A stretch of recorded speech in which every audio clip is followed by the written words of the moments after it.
அன்னை தெரேசா வாழ்க்கை வரலாறும் 1910ஆம் ஆண்டு ஆகஸ்ட் 26 அன்று ஸ்கோப்ஜே என்ற சிறிய நகரத்தில் அக்னஸ் கோன்ஷா போஜாக்சியோ என்ற பெயரில் ஒரு பெண் குழந்தை பிறந்தார்.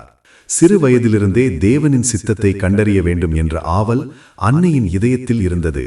18 வயதில் தன் குடும்பத்தையும் நாட்டையும் விட்டு தேவனுக்காக முழுமையாக அர்ப்பணிக்கப்பட்ட வாழ்க்கையை தேர்ந்தெடுத்து அயர்லாந்து வழியாக இந்தியாவிற்கு வந்தார். அங்கே தெரேசா என்ற பெயரை ஏற்றுக்கொண்டார். கொல்கத்தாவில் ஒரு பள்ளியில் ஆசிரியையாக பணியாற்றிய போது நகரின் தெருக்களில் பட்டினியால் வாடும் மக்களையும் நோயால் தவிக்கும் ஏழைகளையும் பார்த்து அன்னையின் மனம் உருகியது. 1946ஆம் ஆண்டு ஒரு ரயில் பயணத்தின் போது என் மிக சிறியவர்களுக்கு சேவை செய் என்ற தேவனின் அழைப்பை அன்னை ஆழமாக உணர்ந்தார். இதையே அன்னை கால் விதின் அ கால் என்று கூறினார். 1950ஆம் ஆண்டு மிஷனரிஸ் ஆஃப் சேரிட்டி என்ற அமைப்பை தொடங்கினார். இறப்பின் வாசலில் இருந்தவர்களுக்கு தங்குமிடம் அமைத்தார். குஷ்டரோகிகளுக்கு சிகிச்சை அளித்தார். ஆதரவற்ற குழந்தைகளுக்கு தாயாக இருந்தார். அன்னையின் சேவை உலகம் முழுவதும் பரவியது.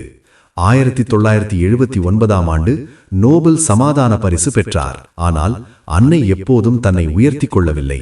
எல்லாவற்றையும் தேவனுக்கே மகிமை கொடுத்தார். 1997ஆம் ஆண்டு அன்னை மறைந்தார். 2016ஆம் ஆண்டு கல்கத்தாவின் புனித தெரேசா என்று அறிவிக்கப்பட்டார். ஆனால் அன்னையின் உண்மையான அடையாளம் ஏழைகளுக்குள் இயேசுவை கண்ட ஒரு பணிவான சேவகர். முடிவுச் செய்தி: அன்னையின் வாழ்க்கை நமக்கு ஒரு கேள்வியை முன்வைக்கிறது. இயேசுவின் அன்பை இன்று நான் யாருக்கு காட்டப்போகிறேன்? நாம் அனைவரும் தேவனின் கருவிகளாக இருக்க முடியும். நாம் இருக்கும் இடத்திலேயே அன்புடன், பணிவுடன், விசுவாசத்துடன் சேவை செய்ய ஆரம்பிப்போம். கர்த்தர் உங்களை ஆசீர்வதிப்பாராக.